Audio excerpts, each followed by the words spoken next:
right, greetings, welcome. It's Bettor's Last Stand. Show number 111 coming to you from the Pine Room Studio in downtown Wheeling after a week hiatus. Hope everybody had a safe and happy Thanksgiving. Hopefully you did well on your wagers. Hopefully you enjoyed some good food, some family time, some drinking, some relaxation. Maybe a few good sporting events if there were any out there to watch. I know I've watched a lot of them. I'm not sure how any of them were actually good, but I could think of one at least was pretty good. Probably not for our Ohio friends, but for me it was pretty enjoyable, and we'll continue to march on here. Bettor's Last Stand. We're back at it, back to the grind, and we'll get ready for a playoff season coming up in football. We got a few more weeks of the NFL regular season. Of course, college football playoffs right around the corner. We'll know who is in the 12-team field come I guess it'll be Sunday. I think Sunday is the reveal show. So stay tuned for that. I know there's going to be some people mad, but really 12 teams seems to be too many for me. And we'll talk about that here in a little bit, about just some scenarios and some weird things that went on with that committee and stuff. So nonetheless, it's a chilly day here in Wheeling. It's freezing outside, but that's okay. It's better than heat. And we were a little chilly over the last 2 weeks. I wouldn't say chilly. We were up 22.40 units over the last 2 weeks, so not terrible, not a bad couple of weeks. NFL was up and down. We were 12-10 the last 2 weeks, 8-2 last week though, so we were pretty good this past week. Steelers were. I really wish I actually was happy to not do a show because I was out of town, but if I were to have done a show, I was going to give out the Steelers, and I gave it out online, so you can check it out, BLS_PRP. For whenever we're not having a show or there's games that are coming up before a show airs or something like that, we always try to put them up there in some capacity. But the Steelers were like a 10-star for me, catching points against Cincinnati last week. And when we talk about the NFL card, I'll continue to talk about how the bookmakers are getting it wrong with Cincinnati, but people keep betting them. So maybe they're not. Maybe that's what the whole goal is, but you're still getting a lot of lopsided action, which is not really the goal. So I don't know. Their power ratings to me way, way, way off, and they're off again this week, and we'll talk about that in a little bit. But nonetheless, 8-2 in the NFL last week, 12-10 over the past 2 weeks. College football, 24-16 over the past 2 weeks. We were 7-0 on Black Friday. So if you're looking for some Black Friday shopping money, if you followed my plays on Twitter, BLS_PRP, or X as it's called now that Elon owns it, we were 7-0. So a good, strong 7-0 on Black Friday, 2-0 in our best bets, again, in the last 2 weeks in college football. So a little bit of, I don't know, not a terrible week or terrible weeks by any means, but it could always improve, and we will continue to try to do so. EPL last 2 weeks, we were 12-4-1. Pretty decent Saturday this past week. UEFA Champions League's 8-4 in our match day 5 picks from 2 weeks back. Not this it was last week really, but the picks we gave were 2 weeks ago on the show because it wraps around and it goes on to Tuesday and Wednesday of the next week. F1 no good in Vegas. We were 0-3. Didn't have any plays last week. I wasn't in a capacity to be able to watch the race in Doha, so I didn't give up anything. We'll talk about that momentarily, as well as Max Verstappen seems to be back racing pretty well as he gets the win in Qatar. NFL futures, we graded those so far. What we have graded, we still got several more out there. We're 7-2 so far. We have 4 that look pretty good. We need like 1 win left. And we got like the Eagles to win the division, the Steelers, and the Bills. So those all looking real strong. I don't think I gave Kansas City to win the division, but I had their win total over, so they only need 1 more win. So yeah, pretty good start for the NFL. College football not so good, 8-11 on the season, regular season, not good. Utah derailed us there, so at least we'll hopefully be making it back up in the NFL. We're off to a very strong 7-2 start with several more good pending wagers out there that should break our way. NBA college basketball, let's talk a little bit about that. NBA, your best ATS teams. Again, we don't talk a whole lot about the NBA. I follow the NBA out of necessity for my employer and what I do for a living, but not because I enjoy it. And it is really, really hard stuff to watch. Watched a little bit over the weekend. It's just bad as it gets. NBA ATS teams: Cleveland 17-5, the Los Angeles Clippers 16-7, Toronto Raptors 15-7, Houston Rockets are 15-6. Over unders. Here we go. Best teams to the over: the Atlanta Hawks 15-7 to the over, the Memphis Grizzlies 14-7 to the over, the Denver Nuggets 12-6 to the over, and the Chicago Bulls 13-8-1 to the over. Best college basketball teams ATS. Here's some strange ones here. Texas Pan American 6-0, Idaho State 5-0, St. Bonaventure 7-0, Oregon State 6-0, Tennessee 7-1 with a nice cover against Syracuse the other night. Memphis 6-1 and Marquette 6-1. Marquette, pretty good team. They got a big game, I believe, against Iowa State coming up tonight, so should be a good one. Worst college basketball teams against the spread: Louisiana, this is formerly Louisiana Lafayette. They call themselves Louisiana now. They're still the Raging Cajuns. They're 0-7 ATS on the season. The St. Louis Billikens 1-5. The UNLV Running Rebels 1-5-1. They're not running into the cover book, that's for sure. Charlotte 1-5. Quinnipiac 1-6. Oklahoma State 1-5. They're falling up like your football team. Just can't do anything right. Creighton 1-6-1, and Creighton's a pretty good team. Can't get any covers though. Minnesota 1-6-2, and USC 1-7. So those are some teams early on in college basketball. Maybe you want to take a shot, a stand against, figure out a way to get on the right side against those teams, at least to start the season. Maybe not to finish the season, but definitely to start the season. Racing recap, as I mentioned, Max Verstappen in to the winners, or actually to the top step of the winners' podium as he gets the job done in Doha last week. Edges out. Let's see, who did he beat? I got to look it up real fast. He beat out Charles Leclerc, who's been racing pretty well. Piastri was third, and George Russell was fourth. So, Max Verstappen is bound to start to get back into the top of the podium, and he led all 57 laps. So dominating performance. Didn't see a whole lot of the race. The week before that, George Russell wins in Las Vegas. He led 49 laps, holding off his teammate. So Mercedes goes 1-2. Lewis Hamilton finished in second. We had a Ferrari double podium finish, and it didn't work out. They were third and fourth. Sainz and Charles Leclerc both third and fourth. So Max Verstappen was fifth in that race. I still like the momentum of the Ferraris coming up, and I think that the Ferraris may have a shot here in Abu Dhabi. I for whatever reason, I've been most impressed with them down the stretch here. Charles Leclerc was second in Abu Dhabi last year to Max Verstappen, and I believe he was second the year before that as well. So, yes, he was. He was second. Carlos Sainz was fourth, both to Max Verstappen. Like a little bit of a dark horse, maybe for a top 10, Yuki Tsunoda. He ran 11th here 2 years ago, 8th here last year. I also thought the Aston Martins, maybe with Lance Stroll and Fernando Alonso, could be top 10 cars this week. But I like the Ferraris here. I think that you get a little bit of value on Charles Leclerc at 5-1, 5-6-1. Max Verstappen at plus 225. Lando Norris plus 230. I'm a little bit on the fade Lando train right now. He hasn't had a good run in a while, so I'm going to be fading him a little bit. I'm on Piastri. I think Piastri ends up being the better driver at McLaren anyway. He's a second year, and he's really starting to get just as good as Norris is, and Norris has been racing for at least a handful of years, maybe half dozen. So those are some guys to look for. Leclerc, I like the Ferraris this week. I like Oscar Piastri, and I like Yuki Tsunoda. I'll have those picks posted at BLS_PRP as we usually do. Major League Baseball update. Oh, my.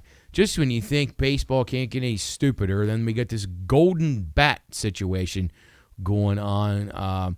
Came out the other day, Rob Manfred, the commissioner of Major League Baseball, was looking into a new twist on the rules, a golden bat, which would basically constitute you being able to take your best hitter or your chosen hitter in this particular matchup and put him at the plate against anybody in any situation one time in the game, and the batting order could just change. So if you have your number 9 hitter, you're barely able to reach the Mendoza line second baseman is batting in the 9 hole, or your good defensive catcher who can't hit at all is batting in the 8 hole, and you have 2 guys on to late in the game, you can put Aaron Judge or Ohtani or Mookie Betts or Freddie Freeman or Ronald Acuna. You can just put them in there, like no matter what. I don't know if the rules, how it works, if they're on base already. I don't know how any of this works. It is absolutely ridiculous and stupid. I can't believe it's even being considered for a professional organization. It's minor league, to say the least. I wouldn't even say that's a minor league thing. I guess it's a Savannah Bananas type thing where you're basically going to watch the Harlem Globetrotters of baseball. So it's not really taken that serious. It's mostly for fun and intrigue. Well, these when you're spending $500 million on payroll, like some of the, well, I shouldn't say some, a couple teams are, you may want to treat the game a little bit more importantly. So I'm not wild about this. I would say one caveat that I would absolutely, if I was an owner in Major League Baseball and I had to vote this in, the only possible way that I would even consider voting it, and I probably still wouldn't even do it anyway, is if you retire the golden at-bat guy, he's out. He's done for the game. He shut him down. He can't play the field. He can't hit again. I think that's the only way that I would do it, because you got to give an incentive to the defensive team here, the team pitching, the team in the field.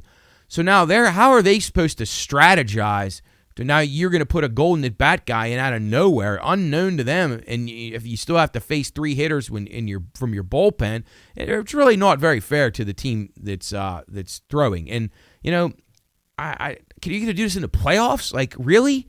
I can't believe you would do this. I mean, you could have a guy having 200-something RBIs and like another 10 to 12 home runs if it's Ohtani or somebody like that, and obviously Judge and Soto, and this is a really terrible idea. I can't imagine that it's going to get any traction. I really can't, but who knows? People have voted in dumber things, I guess, but this would take it to the all-time low in sports of the biggest gimmick that I've ever seen. So just when you want to give baseball a little bit of credit, the pitch clock situation, I think was a pretty good thing. I thought some of the things they did with the extra inning stuff was okay, too. I know a lot of people don't like that. I actually do. It's given us advantages in the betting markets, playing the road teams who have had a distinct advantage being able to knock a couple runs across there in the top of the inning and then hold on to it and maybe use a better reliever than they would if it was the regular rules. But where you don't have somebody starting on base and you're not guaranteed to probably get at least a shot at a sac fly. But anyway, I digress. Nonetheless, the golden at-bat thing is absolutely ridiculous. Juan Soto's in the news again. He continues to make statements about potential suitors for him. The Dodgers now involved. People are mad about that, but I don't really blame the Dodgers if they're going to keep buying all these players. That's not their fault that no one else wants to pay.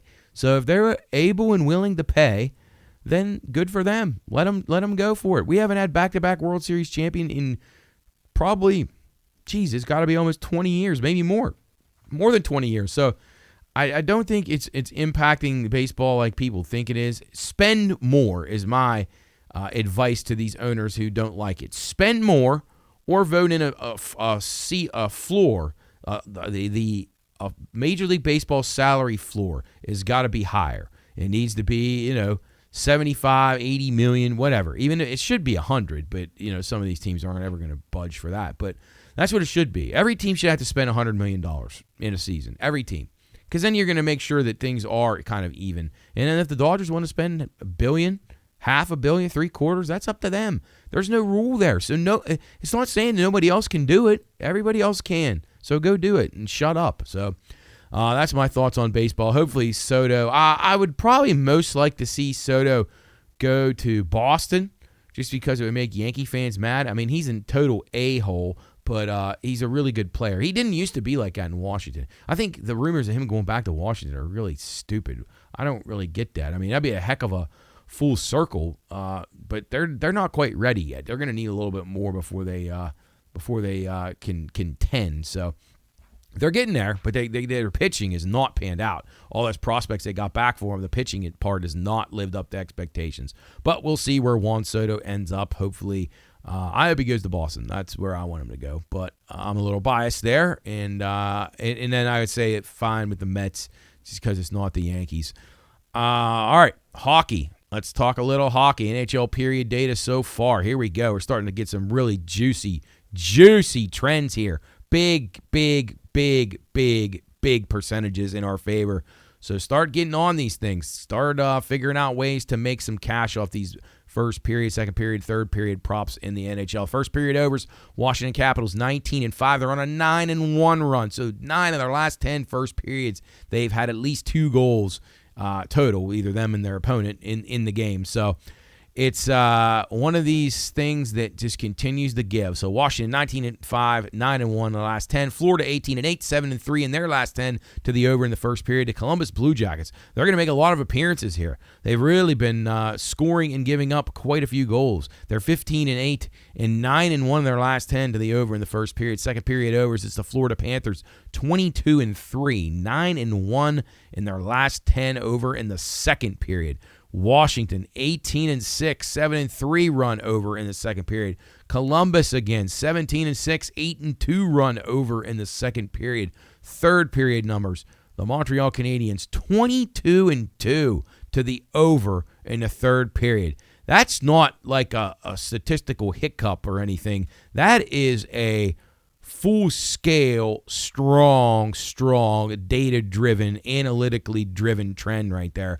Montreal 22-2 over in the third period, 9-1 in the last 10, 9-1 run in their last 10 over in the third period. Carolina Hurricanes 20-4 over in the third period. Carolina gets a lot of empty netters, so you see a lot of 2-goal third periods for them, which is plenty. It's all you need. 20-4, 8-2 run to the over in their last 10. And then the Ottawa Senators 19-5 over in the third period, 9-1 in their last 10 in the third period. I mean, those are some strong. I mean, that's 90%, 80%, 90%, 90%, 70%, 80%, 90%, 70%, 90%. I mean, those are strong numbers. And as I said before, if you can match these up, like say Washington plays Columbus or Washington plays Florida, and there's, I would say any team that's hitting at 80 or better, and you pair them up against another team that's hitting 80 or better, you got to push the button on that. You got to go. The odds are in your favor. And if you think the juice is too much, okay, play goal in the first 10. You can even play adjusted ones. You can play 2 flat with a plus price. If you get to 2, you push. If you get over the 2, then obviously you win. So you can find some creative ways to make some money with these. But these trends are great. They're strong. They're very, very strong trends. You can also try playing highest scoring period. So if you're seeing 2 of these teams, one team is very low scoring in the first period, low scoring in the second period. Then you got a third period situation where maybe, just maybe, they light the scoreboard up in the third period. Then you want to play third period to be your highest scoring period. So you can look for some of that too. All the data you can find, I believe the guy's name's Chris Otto. He posts it on his Twitter page. It's a really good follow, really, really good data. He updates it each and every week. So, or actually, it's every couple of days. Once the schedule rotates through and teams have all played, he'll update them. But you got really good numbers there. You can use them, and there's all different kinds of markets to bet into now that you never used to have. You never used to have these. I remember when they first did first periods, that was like all you had. So it was just like, okay, they could juice these things whatever they wanted. Now it took them a while to catch on, but they didn't. They took a while, and then they finally did. And then, okay, we got to find other markets, and here we go, seconds and thirds, and first goal in the first 10, goal in the first 5, highest scoring period. There's stuff out there every single night. So NHL, great place to find good data-driven trends. ECHL, Nailers tied for first place in the North, 25 points. They're tied with Norfolk right now. They got 2 games in hand. Nailers playing awesome right now. They will be home against Kalamazoo on Friday at Reading. That's tonight. Reading, Sunday, at home at 4 o'clock. And then in between that, they play 3 in a row. So it's a good thing we got good goaltending. Cincinnati will be hosting the Nailers on Saturday night. I had to move the Nailers to the favorites in the ECHL North Division. Nailers now sit at plus 165 to win that division, followed by the Norfolk Admirals plus 195. Then it's the Trois-Rivières Lions plus $2 or 2-1. Plus 250 on Adirondack. Then we got Worcester at $5.75, Reading at $6, and Maine at $6.25. Had to adjust the point totals as well. Nailers all the way up to a trek of 89.5 points in the division right now in the North Division. So We'll see. 89.5, that's a tall number to get to, but right now they are playing exceptionally well, and you got to think the Penguins are playing okay too, and injuries, knock on wood, haven't hit too badly yet, so the Nailers still poised to continue to climb up the standings. We're going to take a break here on Bettor's Last Stand, episode number 111. We'll be back after the break to dive into football. We got soccer, we got NFL, we got college football championship games this week, getting ready for the college football playoff. Just a couple other things, out of season stuff. Obviously, we're done with the CFL, the AFL. Golf will start coming back, in the early winter here. There's the Hero World Tour, I believe, is this week, but it's only like a 25-guy field, and it's just not really worth trying to handicap. Scotty Scheffler's the favorite, of course, and you have the Showdown, I believe that's a Sunday. That's the Live versus PGA guys. Curious about that one yet. I was still trying to price that today, so we'll have that over at Wheeling Island Hotel Casino Racetrack Sportsbook, so you can watch that and bet on Sunday. That's Rory McIlroy and Scotty Scheffler taking on who is it? Brooks Koepka and Bryson DeChambeau. I believe it's Sunday. So we'll keep an eye on that, but it's a little bit quiet on those fronts right now. Obviously, baseball out of season, and we'll be starting to dive in a little bit more to college basketball. Start looking at some teams that maybe, as we start doing some conference games here the last couple of nights, we've got some in action tonight, a couple yesterday, and we'll start getting an idea of who can actually be good this year in college basketball. There's a lot of teams out there that could be in the discussion. All right, that's going to do it for the first segment of Bettor's Last Stand. Show number 111. We'll be back after the break to talk all things football, the round football, and the pigskin football that everybody here in North America likes, as Liverpool, I believe, just went ahead 3-2. It's Bettor's Last Stand, show number 111. We'll be back in a moment.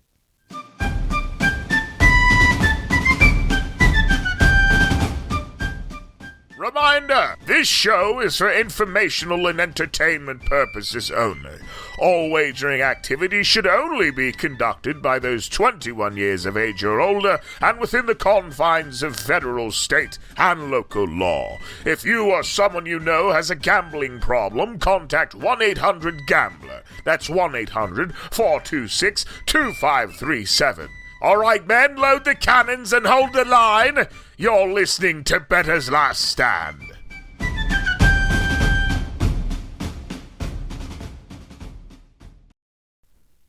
All right, greetings. It's Bettor's Last Stand, show number 111, coming to you from the Pine Room Watchdog Studios in downtown Wheeling. It's frigid outside, but it's warm in here. Hopefully, we continue to stay warm with our wagers and our recommendations over this weekend and in the coming days here as we're back in after a Thanksgiving hiatus. Good to be back. Actually, I don't really mean that, but it's good to be back with you, the listeners, but not necessarily good to be back in Wheeling. It's freezing cold here.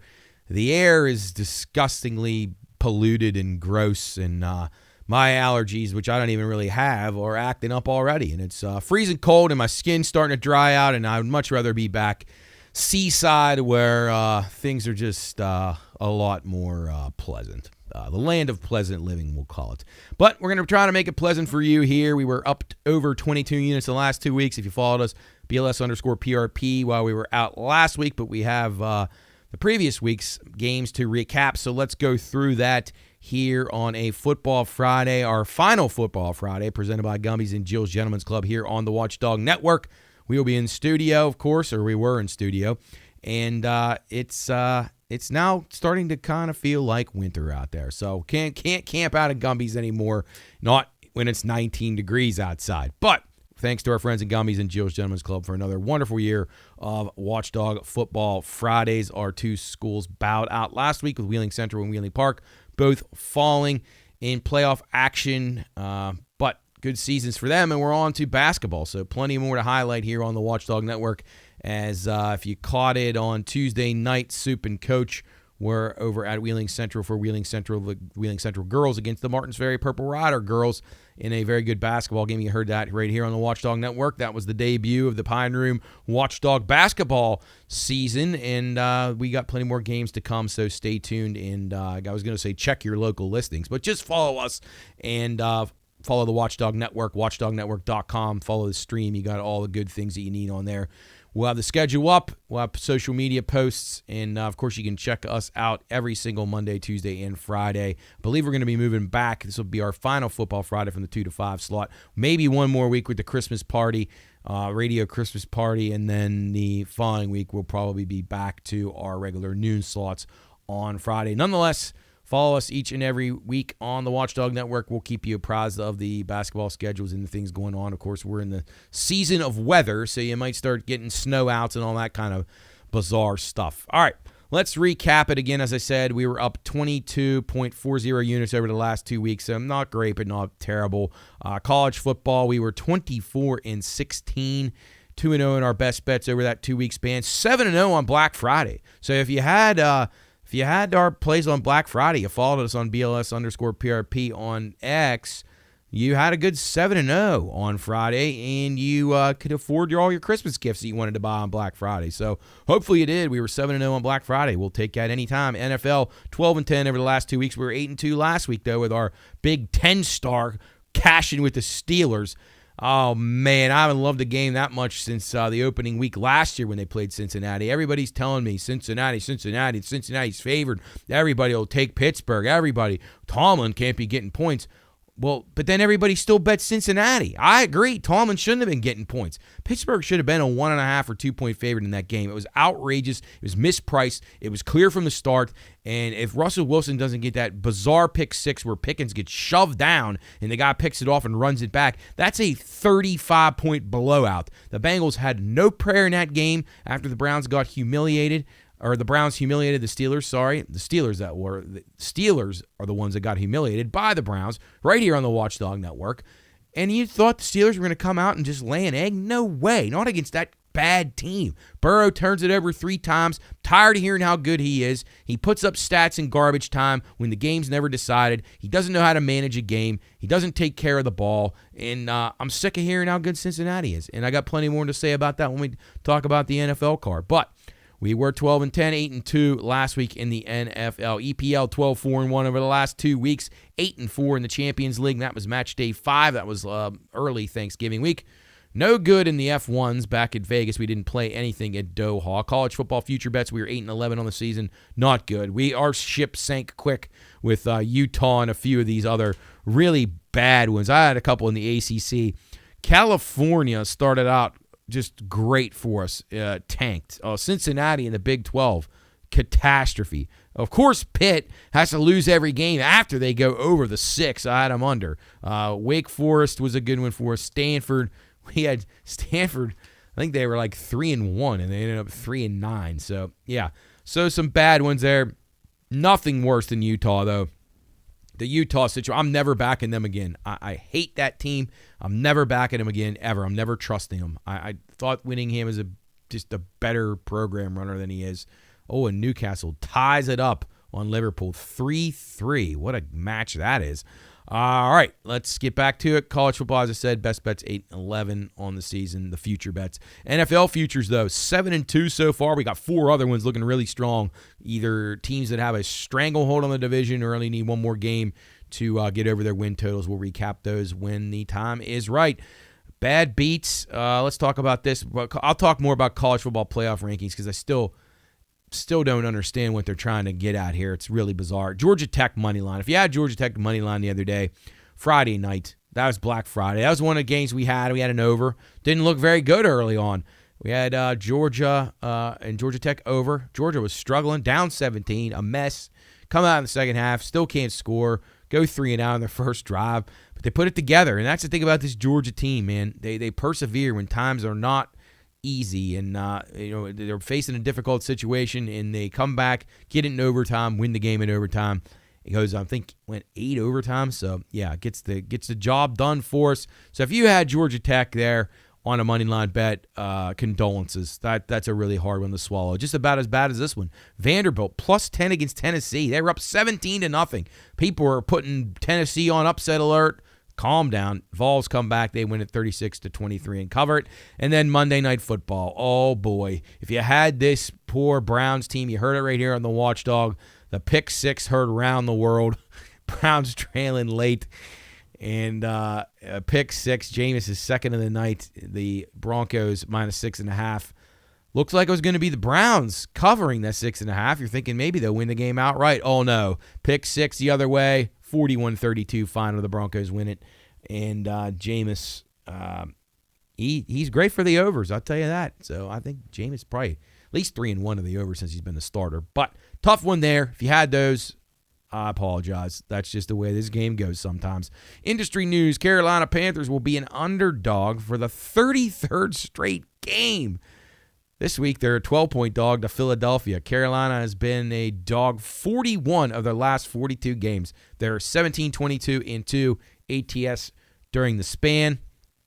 And on the other side of that, Denver, the best cover team in the league. Now, go and look at their schedule, though. Please do me the favor and go look at the schedule they've played.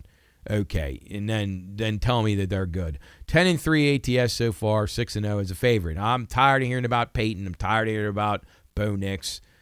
Bo Nix has been a little bit better, but he's not that good. And Sean Payton has proven time after time, got a Hall of Fame quarterback for a dozen years, won one Super Bowl on a gift, and cried because he got cheated by the Rams, which really wasn't even the Rams' fault. But I just don't think that dude's a good coach. Top ATS teams in the NFL: 9-3 to the Lions, Pittsburgh's 9-3, Buffalo 8-4, Arizona 8-4, Philadelphia 8-4, Washington 8-4-1, and Minnesota 7-4-1. So all teams that obviously are pretty good straight up as well. A Louisiana bettor wagered $30,000 on Monday night for Jerry Jeudy to have over 58.5 receiving yards. Oh, man, against the Broncos. It was a minus 117 juice. Pretty good price. Jeudy had 235 yards, so pretty happy fella there. $30,000. He probably brought back, over $20K of profit. So pretty nice night for that guy. Nice to see one of those work out for once. NFL favorites on the season: 133-59 straight up, 96-91-5. ATS. NFL home teams: 96-94 straight up, 101-84-5 ATS.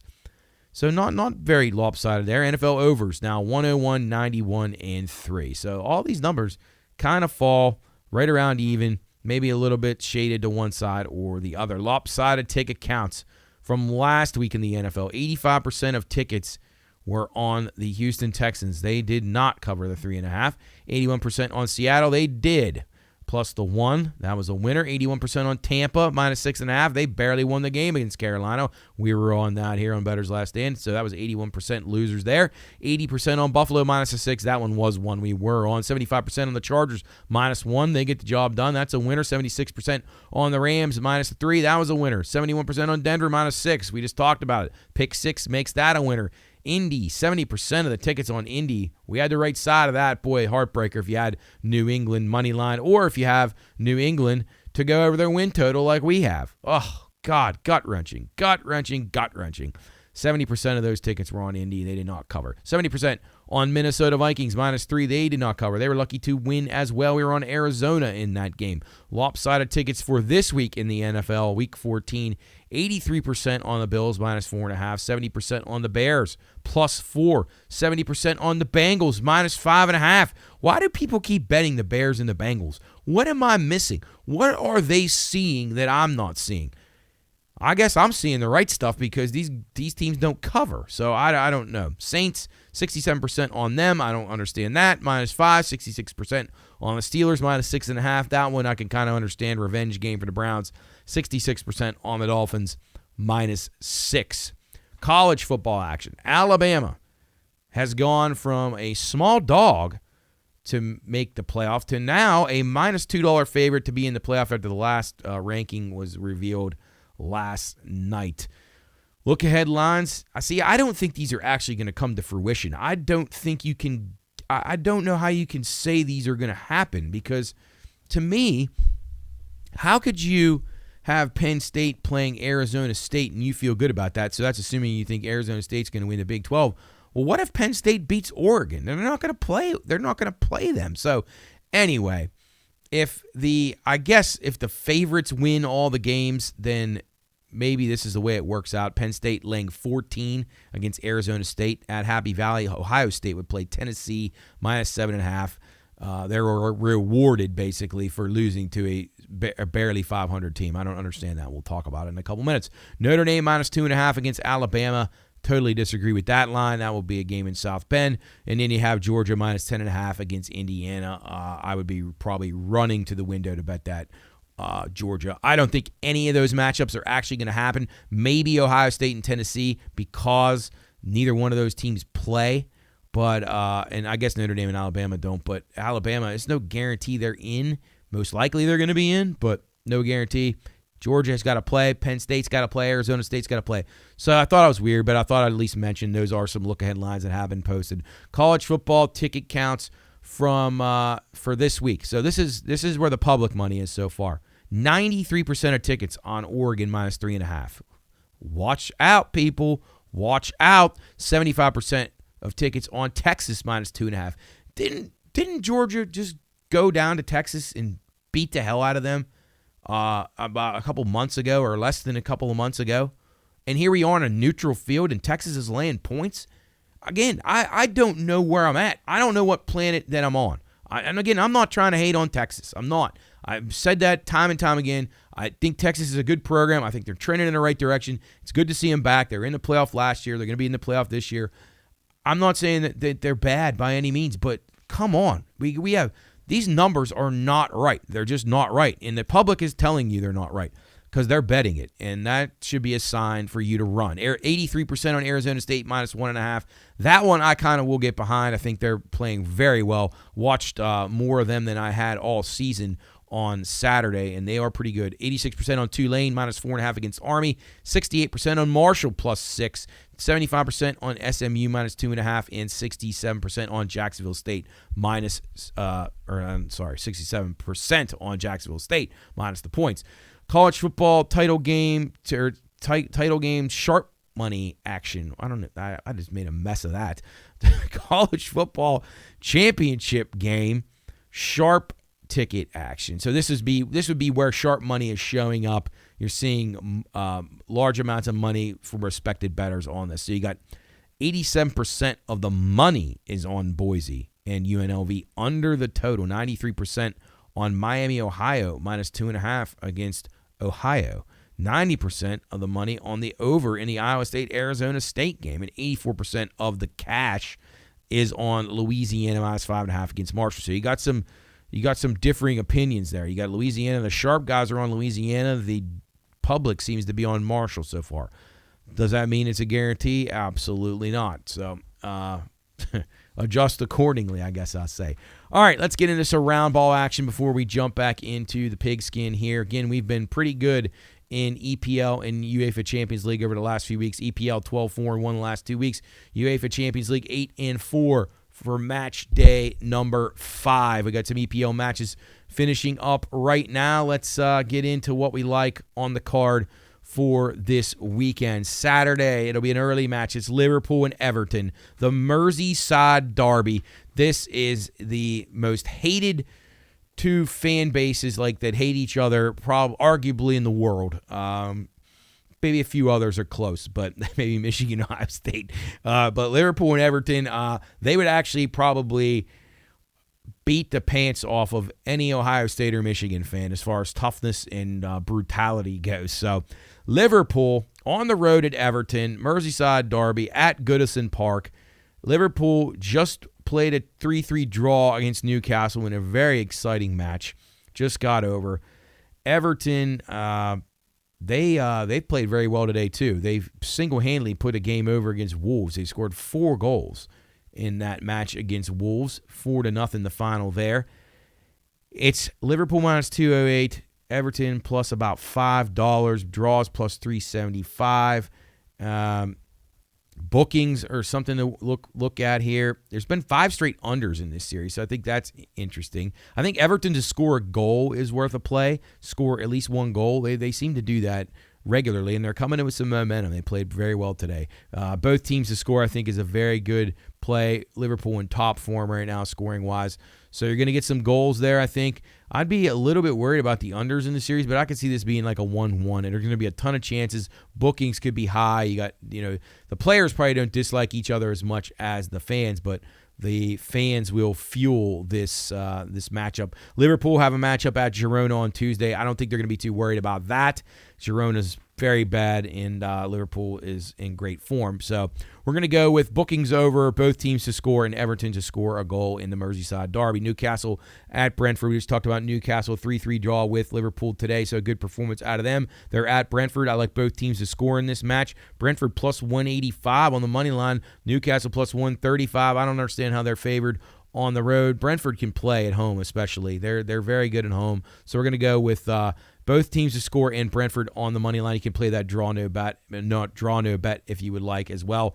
Although I will say Newcastle has won the last 5 in this series, but I think Brentford gets them. Newcastle maybe a little bit of a letdown spot after a nice performance today. Southampton, Aston Villa be Southampton plus 540, Villa minus 230. And the draw plus $4. Aston Villa, they had a game today. They're actually playing Brentford. That game's still going on right now. So we'll see what happens there. Villa, a big game on the road at Leipzig on Tuesday in the Champions League. Actually, they should roll in that game. 4 of the last 5 in this Southampton-Aston Villa matchup have stayed under. That's where we're going here. We're going under 3. I think Aston Villa just does a business-like performance. They're very buttoned up. They're not going to give up a whole lot of chances. So we'll go with Villa and Southampton under the 3. Manchester City finally gets a win. They lost several in a row, and they finally win today in impressive fashion over Nottingham Forest. They'll be at Crystal Palace. City minus 185, plus 475. That's going to go up after today's win. Draw plus 345. City plays at Juventus on Wednesday. They really, really need that match, and they've been struggling and have been in terrible form. But Crystal Palace, they haven't beat Manchester City at home since 2015. So that could be a little bit of an issue, but we shall see. Selhurst Park should be hopping, and I really don't have a play in this game. 3 of the last 4 have went over in the game. I don't know. City was a little bit better defensively today, but the big match with Juventus would tell me that maybe this is an under game, like a 1-1 or something. Nottingham Forest just got shellacked by City. They'll be on the road at Manchester United. United minus 140, plus 365, plus $3 on the draw. Nottingham Forest has not won at Old Trafford, which is Manchester United's stadium. They have not won there since 1994. So that could be a little bit of an issue. But I don't know. Manchester United has not played very well. So they have a match with Victoria Kazan, I believe, on Thursday of next week. That is in Slovakia. So they're going to have a little bit of a travel. Maybe under the 3 is where I'm leaning here. 3 of the last 5 Forest and United games under the 3. So I'm going to go under in Forest and United. Arsenal at Fulham, a London derby here on Sunday morning at 9 a.m. Arsenal minus 165, plus 430 for Fulham, plus 320 on the draw. This is, as I said, a London derby. Arsenal will take on Monaco on Wednesday. I think both teams score here. Fulham has a knack for scoring in these London derbies, so I think they'll at least get 1 goal.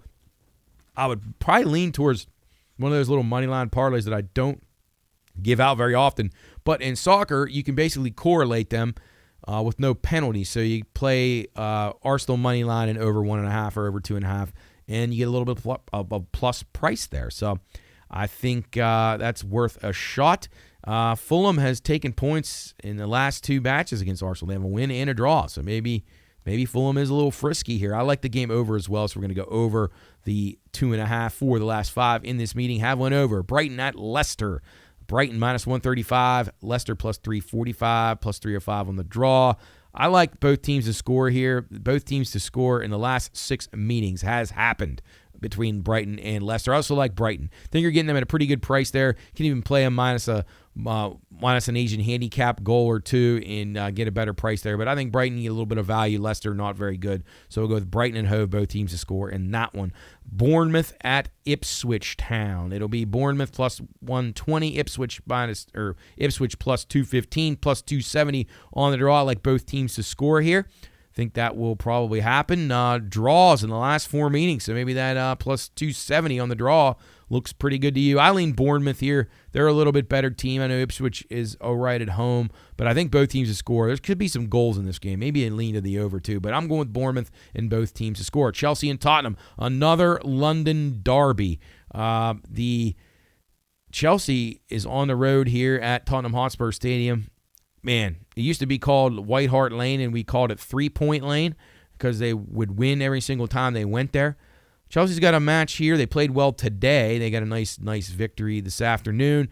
They play Astana, I believe, on Thursday. That's a Kazakhstan team. So I don't think that's going to be a game they're too worried about. This is a big rivalry. Maybe the Astana game might be an under. Huge rivalry game. Chelsea's won the last 2. Bookings could be high here, so go over in bookings. 3 of the last 5 stayed under. Spurs has a game at Rangers. They don't have to travel very far, but a little bit more demanding game than what Chelsea has. I really don't have a play in this. I would go bookings over would be probably the most likely outcome. Spurs has only scored 2 times. I'm sorry.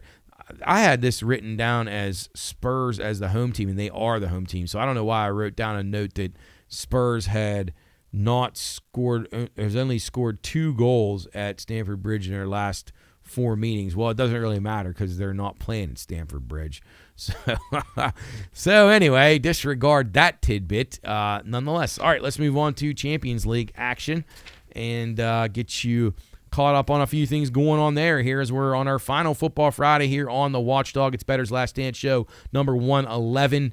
No pregame show tonight. We're just taking you into Mountaineer basketball, I believe, this evening as they take on Georgetown. But we had our final Football Friday show of the year from 2 to 5. We'll have our Christmas show next week, and then it's back to the noon slot on Friday for us. But don't forget, Watchdog basketball season heating up right now. We had Ferry girls at Central Girls last night. Central getting the job done, and on Tuesday night, not last night, but Tuesday night, and that was our first broadcast of the season. Soup and Coach on the call there did a great job over there at Central in downtown Wheeling. All right, so rolling along here on episode 111 of Bettor's Last Stand, recapping a few things. Actually, we're just going to give you some plays and go through what we got here in the Champions League. So Champions League on Tuesday, Liverpool at Girona. As I said, Liverpool hard-fought battle today. Merseyside derby on Saturday. They have a rough week right now. They're unbeaten in 17. I like under in this game. I think they come in, they just want to get out of here with a victory. They've got to be all used up as far as emotion. They have a comeback 3-3 draw today with Newcastle, and then taking on Everton in the Merseyside derby on Saturday. That's going to be really, really strenuous. So we go under the 3. Celtic at Dynamo Zagreb. Zagreb won 4-3 the last time they met. I like both teams to score in that tilt on Tuesday afternoon. Bayern Munich, Shakhtar Donetsk, first meeting since 2015. Bayern Munich could probably use this. They're probably going to win. They're an $8 favorite here. Can't recommend anything other than an under. I like under 3.5 in this game. Bayern Munich's playing a very different style. They're not run and gun. They're very, very buttoned up. Shakhtar struggles to score. So we go with Bayern Munich to get the road win under 3.5. Sporting Lisbon at Club Bruges. The 10th place Sporting Lisbon, who was not good their last 2 outings. We had them one of those times. Club Bruges, 22nd. They need this very, very badly. They've won 4-3 in 2019 against Sporting Lisbon.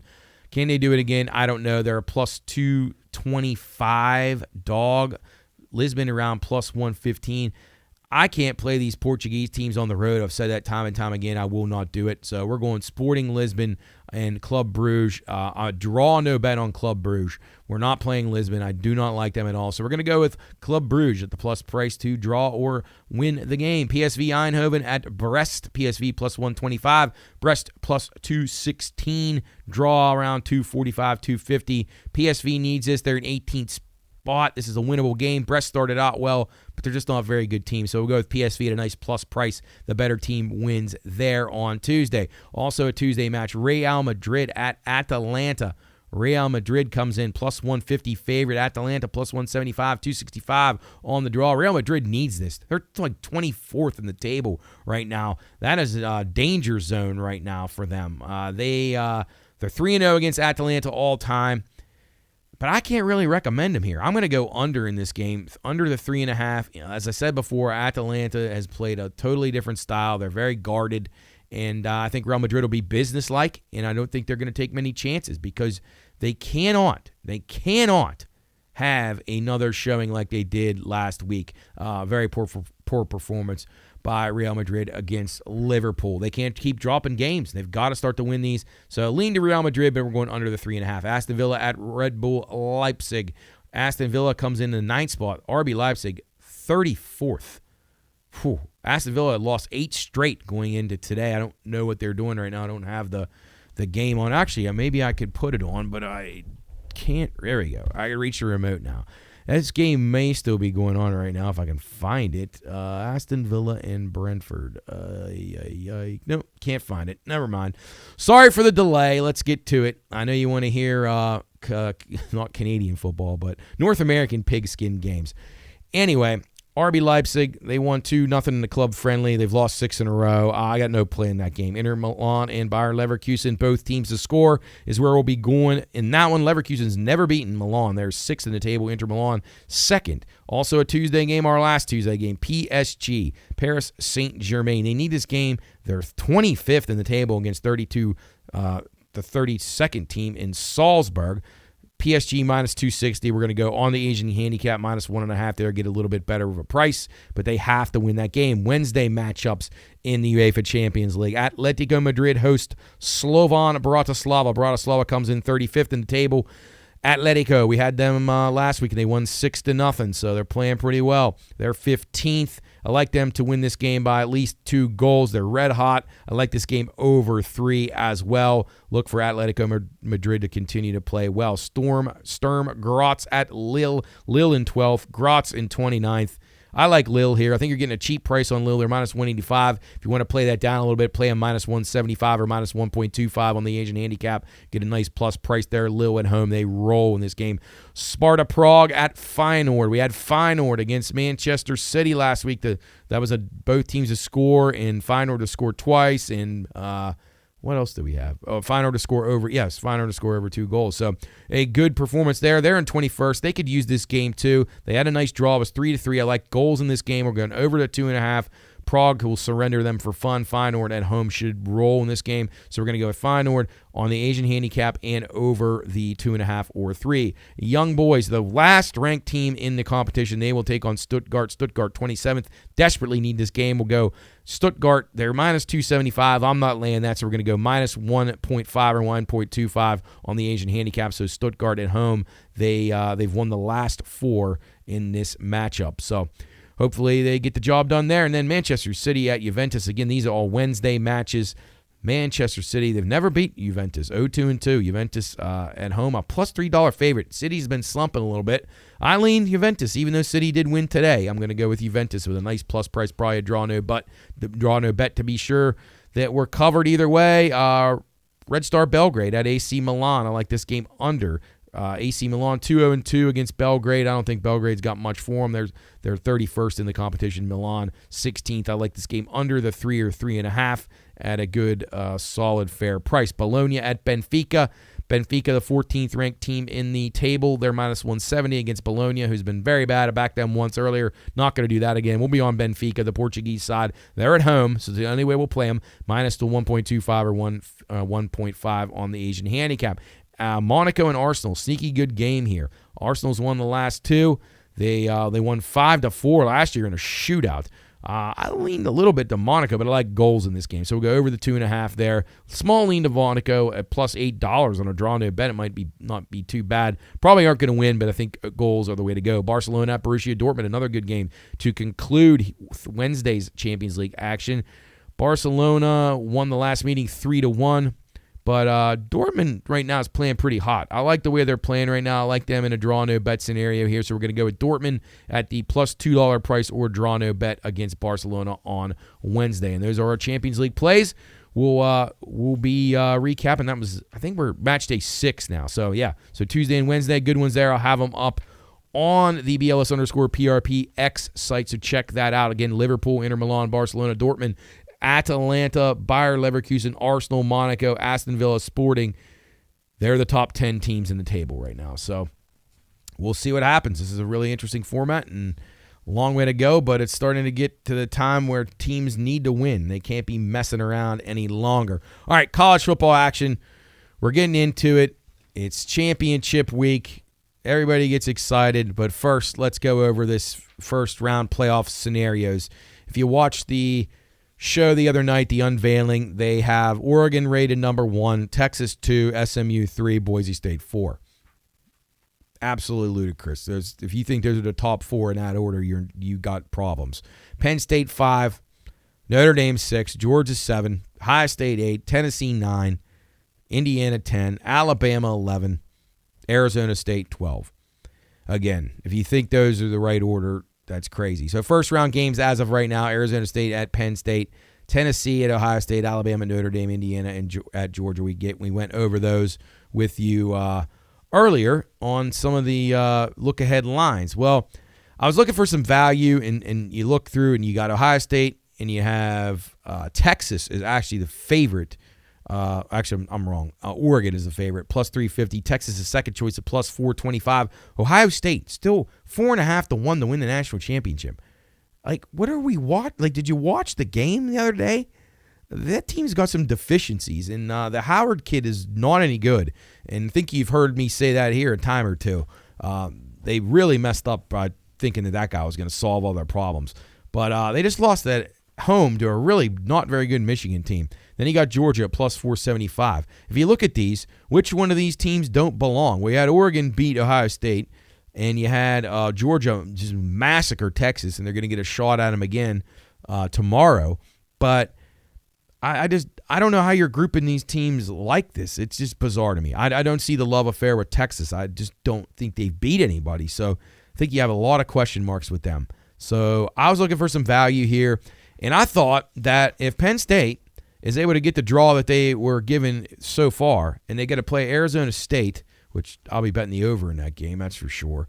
But if Penn State's at 10 to 1, they could possibly get to play Boise State in the second round. I mean, Penn State could walk it out here to where they get to play Oregon or Tennessee or maybe another rematch with Ohio State in a game that, if you really watched that game and you went back and you looked through the whole thing, Penn State probably should have won that game. If they score one time on the 1 yard line, they win the game. They had 8 plays on the 1 yard line. They didn't get any points, not 1 point. And I don't think that'll happen again. So I think Penn State, there's some value there. Also thought there was some value in South Carolina. We gave that out a couple weeks ago.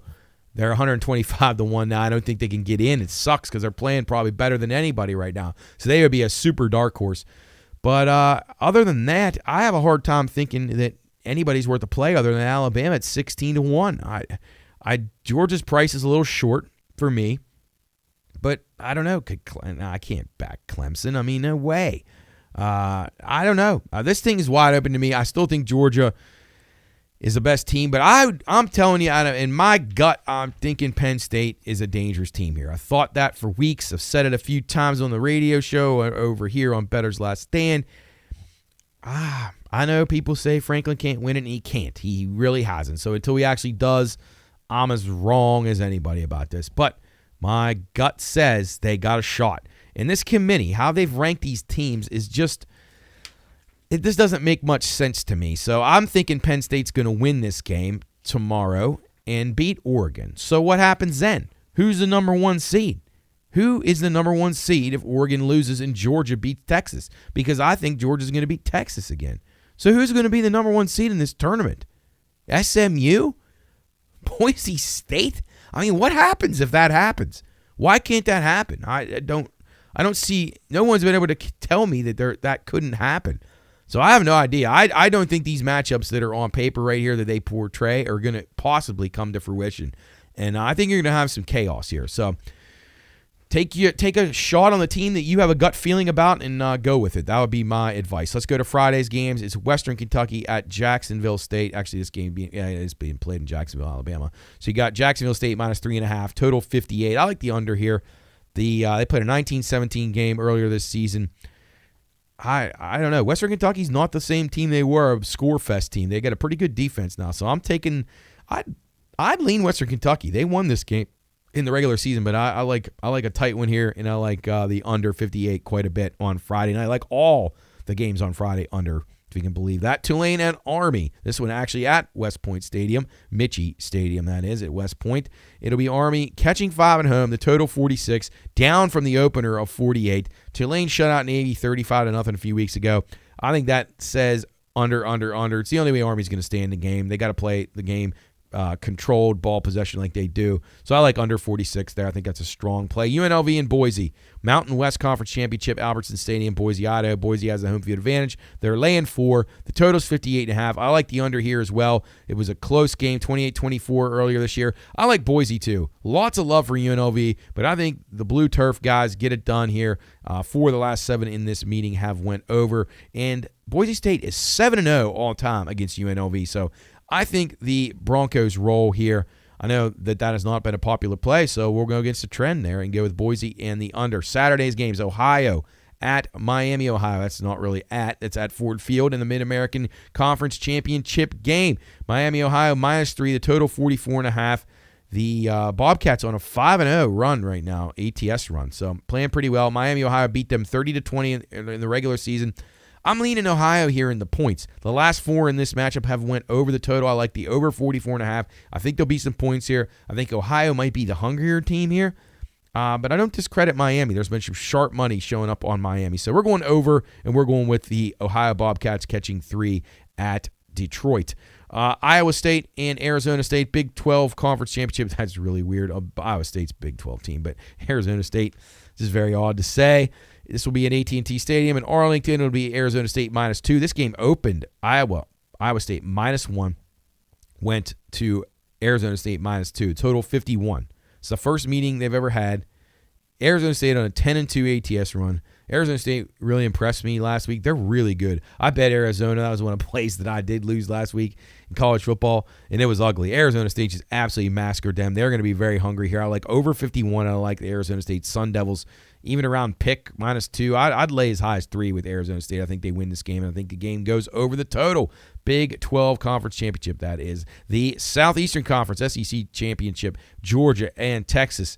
It'll be Texas -2.5. This game at Mercedes-Benz Stadium in Georgia. So another weird element here. How in the world is Texas favored in this game? I just can't understand it. I just don't. I really, really don't. So I'm on Georgia pretty good here. I think Georgia wins this game. And honestly, Texas, when they lose this game, they truly probably shouldn't even be in the playoff. But 2 losses to Georgia, you're definitely going to get in. You just haven't beat anybody. Total 49.5 in this game. We'll go over the total. I think Georgia scores 35 themselves in this one. So, again, Georgia and over in the SEC Championship. Marshall and Louisiana doing battle at Louisiana Lafayette Field in Louisiana. It's Cajun Field. So, it'll be their home field. They're -5.5 against the Herd. Total 56.5. Well, Marshall's on a 6-0 run as a dog. They're a 7-2 ATS run as a road team right now. So that bodes well. A little bit of love on Marshall, but I like the total here. I like the game under the total, 56.5. I think this is a very, very low-scoring, tight game. Lots of ball control. We'll go under 56.5. I thought that was very high. Penn State at Oregon. You know where I stand on this one. Oregon -3.5. This game at Lucas Oil Stadium. It's the Big Ten Championship. Indianapolis, Indiana. I like the over in this game, 50. I think that's low, and I think Penn State, who's on a 32-6 straight-up run, obviously the 6 losses that Franklin has are all against the ranked teams, the good top 5, 10 ranked teams, mostly Ohio State or Michigan. But he's got to get it done sometime. He's got to luck into one of these wins. In Oregon, they really, I don't know, they didn't play very well at Wisconsin. I think they're a good team, but I don't think they're a great team, and I haven't the whole season. Boise State almost got them. I like Penn State here. I think Penn State's got players, or at least Tyler Warren is really good. And if Franklin could just not screw this up one time, I think Penn State wins this game easily. And I like the game to go over. And I think Penn State is a team that could be dangerous in the playoff. But I'll probably be wrong, and I'll probably be cussing about Franklin next week on Bettor's Last Stand, show number 112, because he'll again choke in a big game. It's very possible, but to me, on paper, it tells me Penn State's got a shot in this game. Obviously, human element with Franklin, that could be a big problem. So enter at your own risk, or wager at your own risk. In the final game, the ACC Championship, Clemson and SMU. It'll be SMU -2.5. The total 56.5 in this one. SMU on a 7-2 ATS run. Clemson 8-0 straight up in ACC title games under Dabo Swinney. 7-1 ATS. Those are strong numbers. Now, they have been significantly better than most of the teams they've played here. I'm not sure that's the case here. I don't know what to make of this game. Sometimes Clemson, I think they might be on their way back, but after last week we were on South Carolina. Klubnik was horrendous in that game. Can he bounce back? SMU's been a really good battle-tested team. I would lean SMU here. I really would. But Clemson's been here before, so they're not going to be intimidated. That is for sure. But we're going to go under here in this game. I know Clemson's had some big, high-scoring games. SMU's defense has impressed me the last few weeks. They've actually had to make some stands in some games that were a little bit tighter than probably people thought they should be. So I like SMU. I lean to SMU, but I like the under 56.5. So again, ACC championship, we're going under 56.5. Big Ten championship, Penn State and over. Sun Belt championship, we're going under 56.5. Southeastern Conference championship, we're going Georgia plus the points, Georgia money line, and over the total. In the Big 12 Conference Championship, it's Arizona State we're going to be going with there. Either the money line or laying the 1 or 2 or 3 even. Go over 51 in that game. Ohio will take Ohio in the Mid-American Conference and over 44.5. Then Friday's games in the Mountain West Conference Championship, we're going Boise and under. In the American Athletic Conference Championship, we're going under in that game, the 46 or 46.5. And then the Western Kentucky and Jacksonville State game, Conference USA Championship game on Friday, under 58. Those are our BLS plays for episode number 111 in Championship Week here, and those will be posted at BLS_PRP on X. If you missed any of those, we'll have them on there for you probably they were on there yesterday. NFL, here we go, week number 14. Oh, man, the more things change, the more they stay the same. But here come the Carolina Panthers. 4 of 5 overrun for them. They're playing a little bit better football right now. They're catching 12.5, 13 against the Eagles. Total 45.5. I don't really have a play here. I'd lean Panthers. Don't know about the total either. Really just don't have a feel. But I'd be very careful about laying the 13 with the Eagles in that game because Carolina is improving and they got some momentum. Jacksonville at Tennessee. Tennessee won the first meeting 28-20. They're laying 3.5 at home. The total is 40. It opened 42. It's down to 39. 6 of the last 10 Jags and Titan games have went over the total. That's where we're going too. I like that it started to come down to 39. We'll go over the 39 or the 40 or whatever it's going to be. I think both these teams have pretty much packed it in for this season, and they're just going to be trying things out. So I expect some points and some sloppy play there in Tennessee. New Orleans at the New York Giants. It'll be New Orleans -5, total 40.5. I don't get it. New Orleans 10-2 in December road games, so that's pretty good. That's a 10-2 run in their last 12 December road games. Pretty strong. But the Giants actually did a few things okay to me on Thanksgiving Day. I know that was a really bad game, but I thought at times Drew Lock looked actually okay. I don't think he'll play in this game. Probably be DeVito, so I'll probably regret that. But I like the game under the 40.5, and I like the Giants. I'm taking the 5 at home. I think they'll find a way to hang around in this game and probably lose by a field goal. But the Saints are under no circumstance do the Saints be laying points on the road against anyone. Against Wahama, Corpus Christi, I don't care. They should not be laying points on the road. Atlanta Falcons at the Minnesota Vikings. Vikings -5.5. Total 45.5. Cousins, there's something wrong with him. He hasn't thrown a touchdown pass in 3 games. His arm strength, his velocity, something's off with his lower body, I think, that's preventing him from driving the football. So that could be a problem.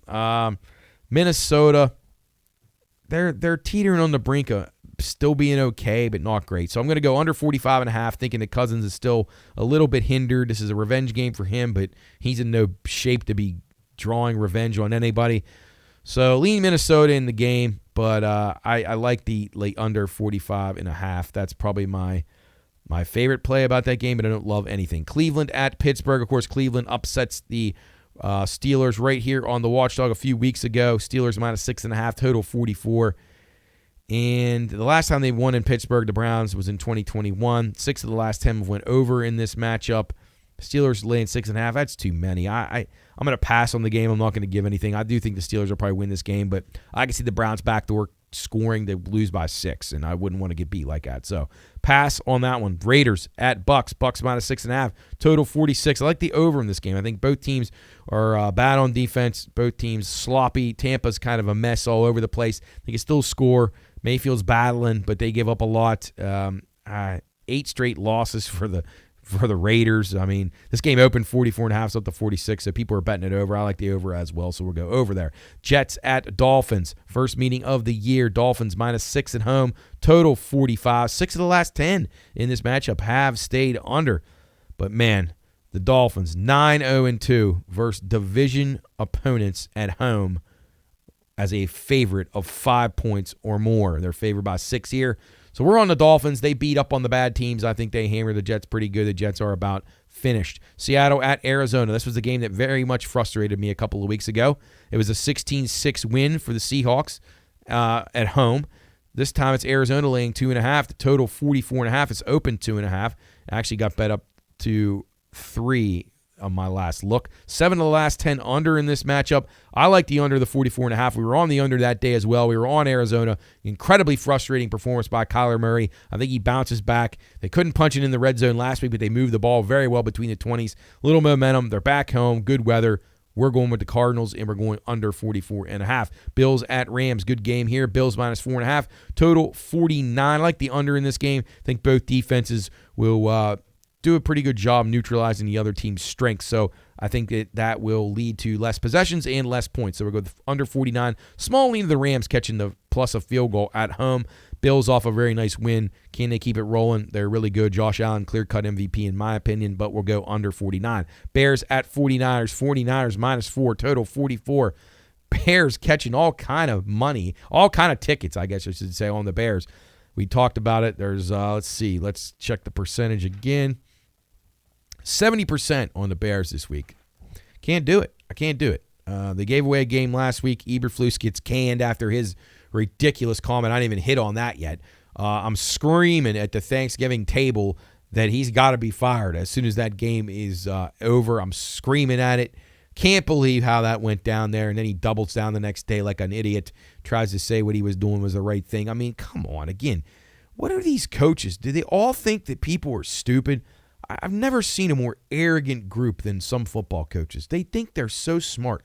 And most of them usually end up with a pink slip. And that's what happened to Eberflus, and that was long overdue. So maybe the Bears do a little bounce here after the coach firing. But I kind of like the wounded San Francisco 49ers here. I know they got a lot of injuries. They got a lot of problems. They have no running backs. I mean, they're just a mess. But I think if Bosa would play in this game, could be all right. I think he's kind of a key to this defense, and I like San Francisco to play a valiant effort here. Everybody's saying their season's over. I like the game under, and I lean to the Frisco 49ers. So we'll go under 44.5.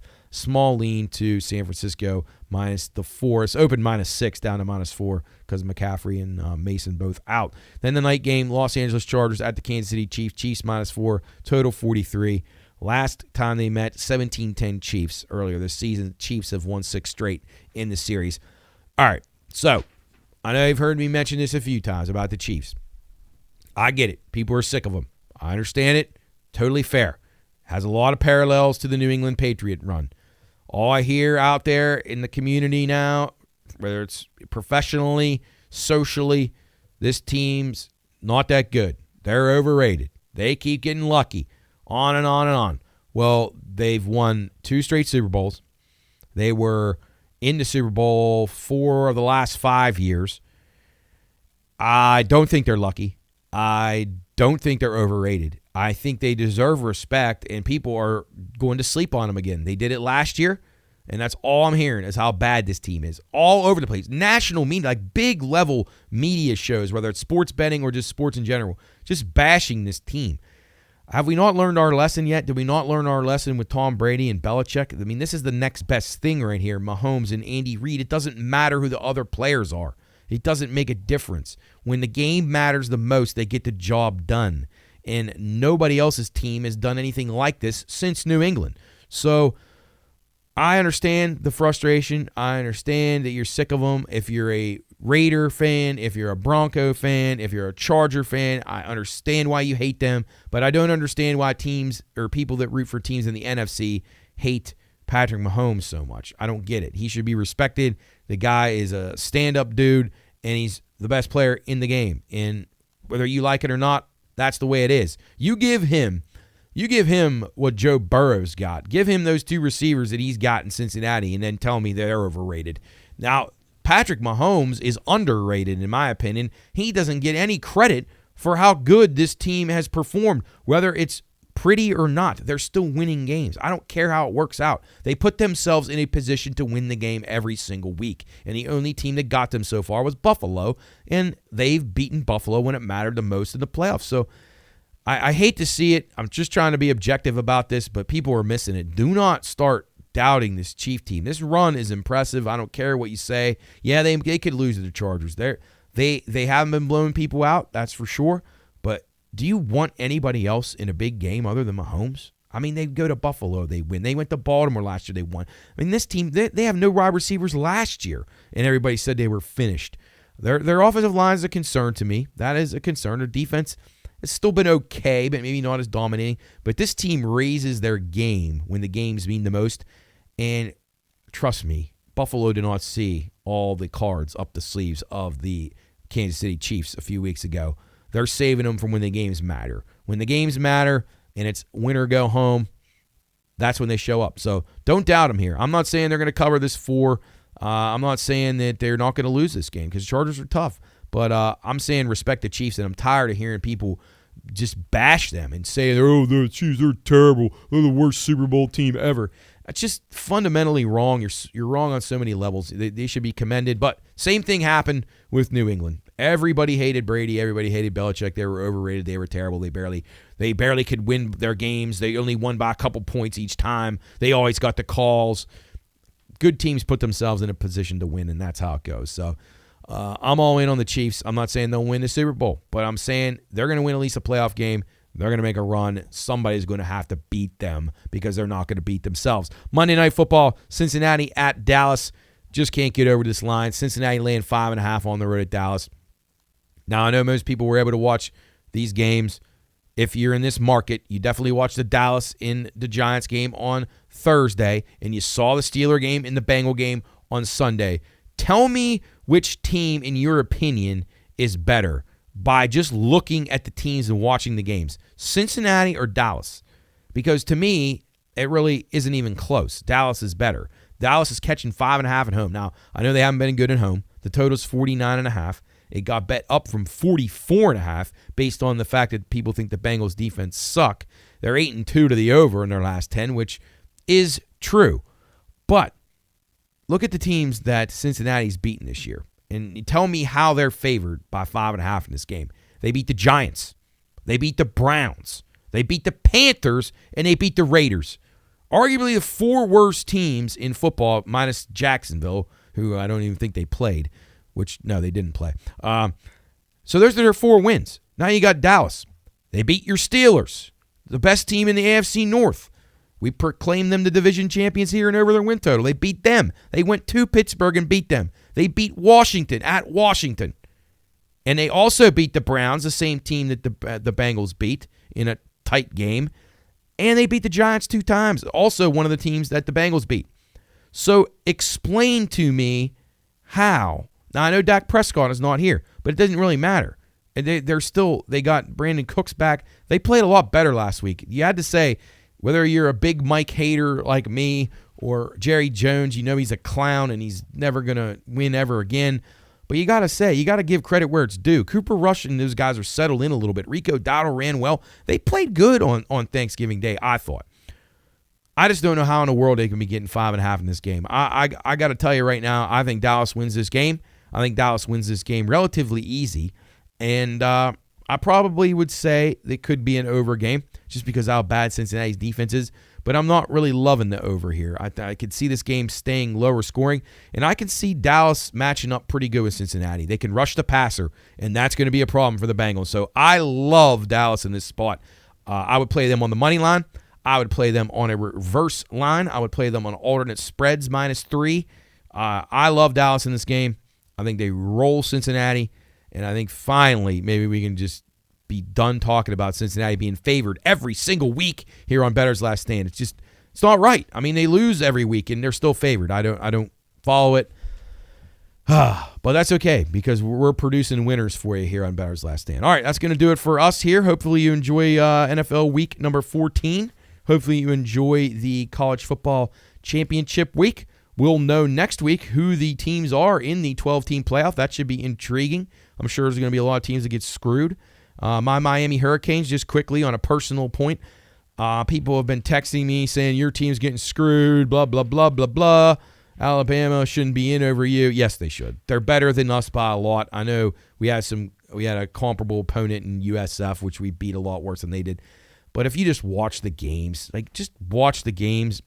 you'll see Alabama's much better than Miami.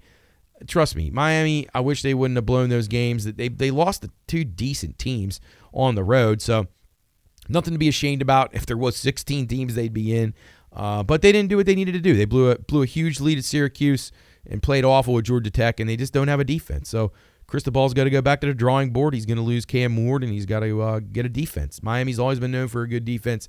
They have not been good this year. So I don't feel bad about it. They don't deserve to be in. Alabama definitely deserves to be in over them, but there's probably some other teams that maybe have a beef. I'm not certain that Notre Dame should be in the playoff. We talk about weak schedules. They're weak. Texas's schedule is weak. So you have some SEC teams. I know people think that bias is there, but they just have better teams in that league. It's just plain and simple. Again, watch the games. Look at Ohio State losing to Michigan at home. It's an inexcusable loss. It's not as bad as losing to Northern Illinois at home, but it's pretty bad, and it almost should eliminate you from the playoffs because you can't tell me that the teams that Ole Miss and Alabama lost to are any worse than them. But we shall see. Hopefully Alabama gets in. I hope they do so they can prove some people wrong, but we'll see. Georgia is probably the team to beat if I had to pick, but look out for Penn State. We'll see. We'll see what happens, though. That's why they play the games. Anyway, that'll do it for Bettor's Last Stand, show number 111 on our final Football Friday. Bettor's Last Stand will be back with you, though, in the weeks to come. In the Friday time slots may adjust a slight bit based on Mountaineer basketball and so forth. And don't forget, Watchdog basketball season right around the corner. We got high school basketball coming up from several local schools. Wheeling Central and Ferry kicked it off on Tuesday night with the Maroon Knight ladies getting the job done against the Purple Riders. And we'll have the full high school basketball schedule coming out here in the coming days here on the Watchdog Network.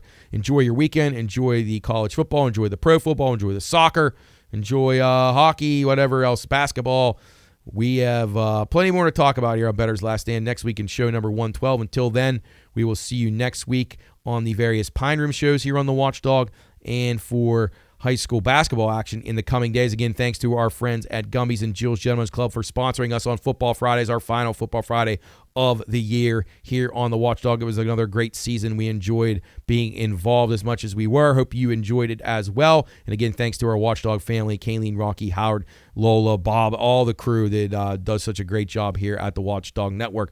That's going to do it for us. Bettor's Last Stand, show number 111. Have a safe and wonderful weekend. Stay warm out there. And we will see you next week on Bettor's Last Stand.